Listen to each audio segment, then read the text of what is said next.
تو خامخواہ کی عقیدت کسی سے نہیں رکھنی چاہیے، یہ بہت خطرناک چیز ہے، اور یہ چیز دینداروں میں ملے گی، دنیا داروں میں نہیں ملتی۔ مثال کے طور پر اگر کسی دنیا دار کو کسی ڈاکٹر سے عقیدت ہے کہ یہ میڈیکل سائنس میں مجھے اس سے عقیدت ہے، تو وہ عقیدت اس کی قابلیت کی بیس پہ ہوگی۔ دنیا میں ایسا ہی ہوتا ہے کہ یار یہ بہت قابل ڈاکٹر ہے، علاج بہت اچھا کرتا ہے، اس کے خواب کیسے آ رہے ہیں اس کو ہے بھائی، اور کتنا اس کے چہرے پہ رونق ہے، نور ہے، ان چیزوں سے وہ زیادہ متاثر، جو پیشنٹ ہے نا اپنے ڈاکٹر سے ان چیزوں سے متاثر نہیں ہوتا۔ یہی وجہ ہے کہ اگر کسی کو ڈاکٹر سے عقیدت ہے تو اس کے لیے مذہب ایک ہونا بھی ضروری نہیں ہے۔ بھئی بعض کو کسی اور مسلک کے ڈاکٹر سے عقیدت ہو جاتی ہے، بعض کو تو ایسا ہوتا ہے کہ وہ مذہب ہی دوسرا ہے بالکل اس کا، لیکن عقیدت کی بیس کیا ہے کہ یہ علاج اچھا کرتا ہے۔ تو جب بیس علاج ہے، بیس کیا ہے؟ یہ علاج، تو پھر آپ علاج ہی کو فوکس کرتے ہو، کسی اور چیز کو فوکس نہیں کرتے۔ کسی کو کسی حکیم صاحب سے عقیدت ہو گئی کہ یار بڑے زبردست حکیم ہے یار، مجھے ان سے بہت محبت ہے، کیوں بھائی؟ علاج اچھا کر لیتے ہیں، یہ ٹھگتے نہیں ہیں، 2 نمبر نہیں ہیں، پیسے زیادہ نہیں لیتے، وغیرہ وغیرہ وغیرہ۔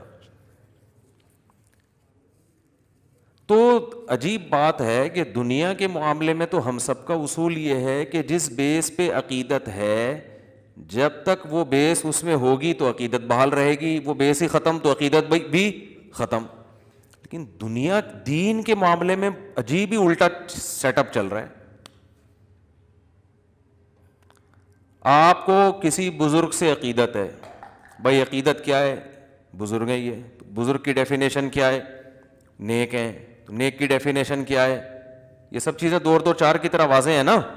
بھئی نیک کی ڈیفینیشن کیا ہے؟ جو گناہوں سے بچتا ہو، فرائض واجبات پورے کرتا ہو، تو ان میں وہ تو ہے نہیں، نہ یہ گناہ سے بچ رہے ہیں، نہ فرائض واجبات پورے کر رہے ہیں، وہ فلاں فلاں چیز ان کی شریعت کے خلاف ہے۔ لیکن آپ کسی مرید کو ایسا اس کے پیر کے بارے میں بول کے دیکھو، ایسا جیسے اس مرید کی دم پہ پاؤں رکھ دیا آپ نے۔ نہیں آ رہی بات؟ ایسا تیش میں آئے گا، او بھائی تم نے اتنے بڑے بزرگ کو ایسا کیسے کہتے ہو؟ بھائی بزرگ ہی کی جو ڈیفینیشن ہے وہ ان پہ فٹ ہی نہیں بیٹھ رہی۔ تو پھر ایسے موقع پہ ہم کہتے ہیں کہ بھائی آپ کو جو ان سے عقیدت ہے وہ بزرگ ہونے کی بیس پہ نہیں ہے، وہ چہرہ نورانی ہونے کی بیس پہ ہے، کہ شکل بہت خوبصورت ہے۔ بعض دفعہ شکلوں میں مر رہے ہوتے ہیں لوگ۔ بھائی فراڈی کی بھی شکل خوبصورت تو ہو سکتی ہے نا، شکل تو تبھی تو حدیث میں آتا ہے، رسول اللہ صلی اللہ علیہ وسلم نے فرمایا ان اللہ لا ينظر الى صورکم ولا الى اموالکم ولکن ينظر الى قلوبکم واعمالکم۔ اللہ تمہاری شکلوں کو اور تمہارے پیسوں کو نہیں دیکھتے، بلکہ تمہارے دل کی نیتوں کو اور تمہارے اعمال کو دیکھتے ہیں۔ تو اگر شکل کا اسلام سے کوئی تعلق ہوتا تو اللہ بھی سب سے پہلے شکل کو دیکھتا نا، کہ اتنا خوبصورت میں نے بنایا ہے، اس کا مطلب یہ نیک ہے، اس کا مطلب کیا ہے؟ یہ بہت نیک آدمی ہے، خوبصورت بہت ہے۔ تو اللہ تو شکلوں کو فوکس کرتے ہی نہیں ہے، اسی لیے نہیں کرتے کہ شکل فراڈیوں کی بھی بعض دفعہ بہت خوبصورت ہوتی ہے۔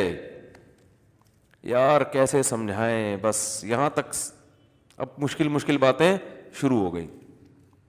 شکل 2 نمبر لوگوں کی بھی بڑی حسن و جمال، اور 1 نمبر انتہائی نیک آدمی کی بدصورت بھی ہو سکتا ہے وہ۔